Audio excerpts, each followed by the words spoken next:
only this, to generate this, all you need is a tetrahedron and an octahedron and all the vertices, and you can start building it. So I was like, oh, this is cool.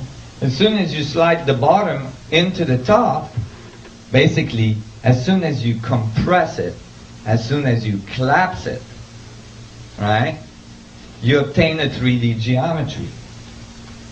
And then I realized that the Kabbalistic text said that there wasn't just one tree, but that there's four, and that they're attached at the crown, or at the root.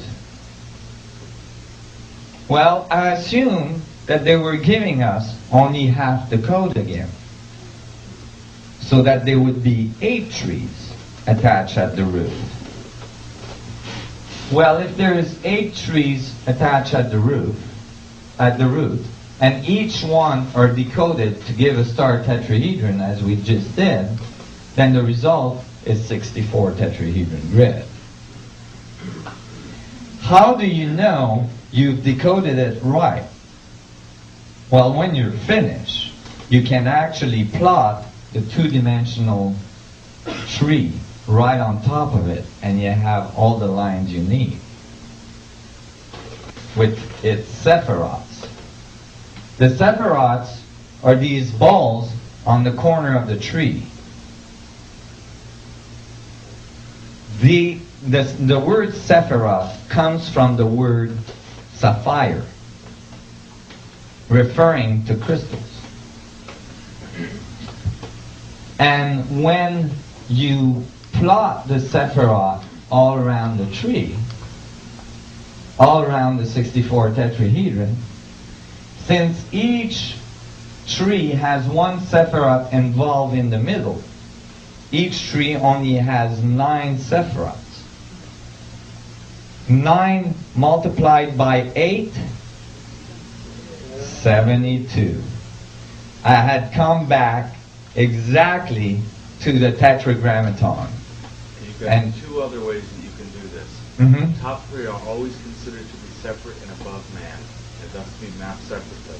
Tetra, the center and the crown, is in its own space, and the one space that's missing, that you have filled in with your dark circle, is da'at, known as knowledge. Knowledge, that's right. That point, that's the esoteric sephiroth in the middle. That's right. I have shown this to rabbinic tradition experts, and one of them started crying. It's very significant. What scared me is when I was studying this, it warned over and over in many books that if you try to decode the Kabbalistic tree, most people turn crazy. They lose it. And I figure, well, you know what? I'm already crazy, so I can't go much further, so I should be all right, right? And so I just went at it, and it came out. So I was like in amazement that it was so easy. Now I did do an animation that.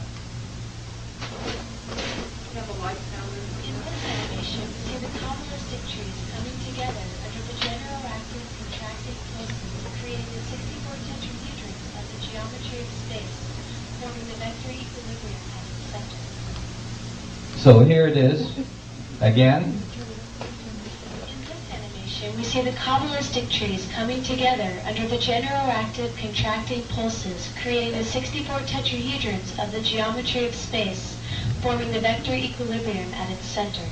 Thank you, Amber.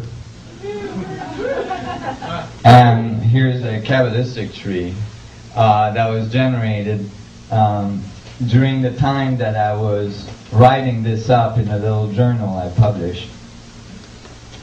This was in England.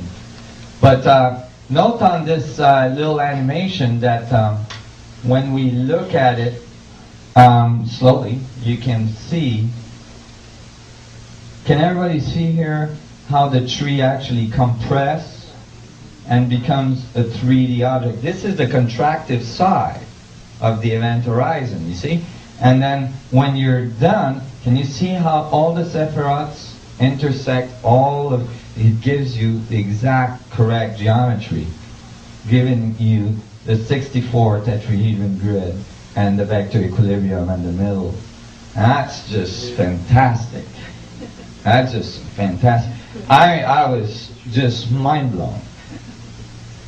And so you can see that in the Bible, that all of the ancient knowledge of the Old Testament of the Bible is describing this technology, is describing this power. A crystal full of eyes, right? A crystal full of eyes, as described by Ezekiel, looks like this. Yeah. The petals of the intersecting field of each tetrahedron generating singularity generates eyes-like structure, and certainly would generate a lot of radiance and a lot of rainbows if it's a mini black hole.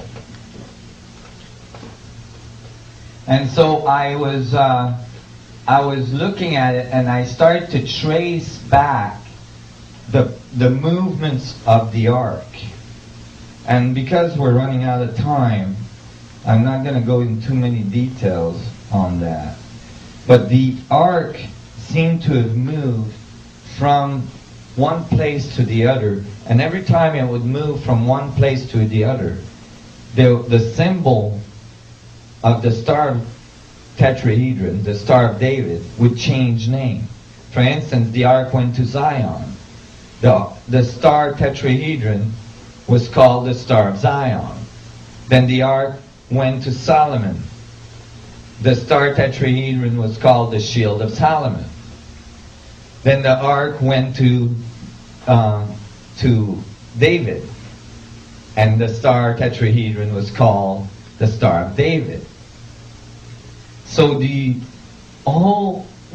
could actually map the geometry directly to the movements of the arc. So you knew that the geometry was directly related to the arc. And so I started to see more and more evidence of it. And I looked in the Bible further and further, and I saw that they actually brought the ark to the Temple of Solomon, and then they built a huge water container in the back of the Holy of Holies. It was called the Little Sea because it was so big. And they would charge the water with the ark. You see? And so I was very excited. I was like, because then I realized that all of the pyramids in Egypt, including the pyramids in South America and Mexico, had waterways that were diverted to go through it. All the pyramids of Egypt had waterways going from the Nile into the pyramid. So they were charging the water with the ark, and then they would allow the water to be used in the fields, and they would get incredible crops. And that's what eventually started baptism with that water, holy waters, and so on. And incredible crops. Every year at Yom Kippur, the ark would be taken out of the Temple of Solomon and brought to the waters that they would irrigate the fields with for the rest of the year. Imagine a technology that creates a huge amount of coherency in the vacuum state polarization, in the structure of space-time around it. Any material that's around there, and certainly water, because water is so malleable, would take that imprint, would go into high coherence, and start to be able to download much more life force than originally.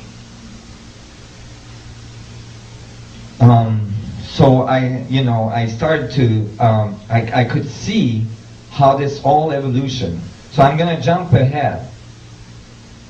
I'm going to give you... Do you guys all follow this? Yeah. See, this is really like a step in a new understanding of what truly happened on Earth. I'm kind of going to give you the whole package because I just don't have time to go into the details right now. But it's pretty obvious and it's pretty evident that actually that object has been on this planet for many, many years. That the sun gods brought it to man, and the first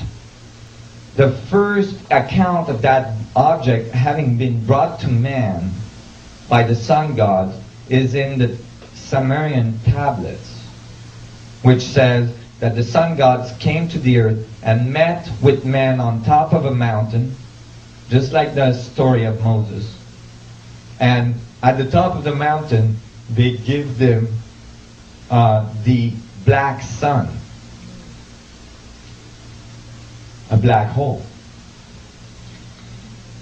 And you know, the tree of knowledge in the temple in the Garden of Eden. The tree of knowledge is the Kabbalistic tree that we just saw decoded.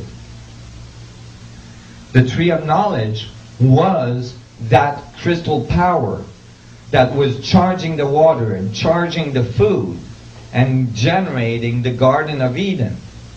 I believe that advanced civilization found this planet, and the planet was not very evolved. And when they found a planet that's not very evolved, they usually try to help it along. Why would they do that? Why would they seed planets? If the universe is a fractal, and the universe learns as a result of an open feedback of the fractal nature of space, then if you understand these principles, you would want your local universe, for instance, your local galaxy, to have the most amount of learning centers for the universe. Because more they would be learning, more there would be knowledge available for all, and more everybody could rise together. So these civilizations would seed planets all around the earth. Actually, I believe that that's why they still come here and take eggs and sperms from people of the earth to actually seed other planets with. When they get to a planet, they cannot put their gene directly into that planet. Why? Because that would be like bringing a tropical plant to Alaska. It's not going to survive, or it's going to create disruptions on the biology of that planet. So what they do is they take the highest species, the most evolved species on that planet, and they cross the genes with them. And that boosts the evolution. In our case, it produced the Homo sapien. And that's why the anthropologists are missing a link. You guys see this? When they give the ark power, the tree of knowledge, to Adam and Eve, the first cross that they had made, Eve figured it out. She was smart. She figured it out. This is why it's represented as an apple, the apple being the double Taurus. She figured out that this was a technology and it had power that she could use. She figured out how to use that power. And if you read in the Bible, it says, oh no, now man has become immortal. She figured it out, and she gave the trick to Adam. And since the sun gods had kind of, since Adam and Eve had figured it out, I guess they decided that to let them have that type of power right from the start. And that's what generated all of the evolution of Atlantis and Lemuria. described by Plato.